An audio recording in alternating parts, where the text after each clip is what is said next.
কে আবার ফোন করে? উফ, একটু বাপের বাড়িতে আসো, শান্তি নেই। হ্যালো, কি হয়েছে?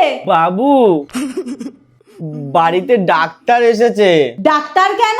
আমাকে থানায় নিয়ে যাবে বলছে। আরে ডাক্তার কেন থানায় নেবে? আমি জানি না, তুমি যা বলেছো আমি তাই করেছি, তাও আমাকে থানায় নিয়ে যাবে বলছে।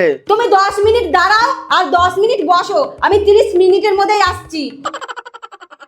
আশ্চর্য, আর বাকি 10 মিনিট কি করব বললো না।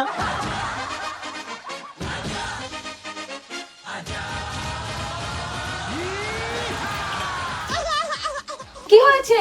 তোমার কথা মতো আমি কাজের মেয়েটাকে মেরে পেশেন্ট বানিয়ে দিয়েছি, আর এখন এই বাজে ডাক্তারটা বলছে আমাকে পুলিশের কাছে নিয়ে যাবে। শুধু আপনি একা নন, আপনিও যাবেন থানায়।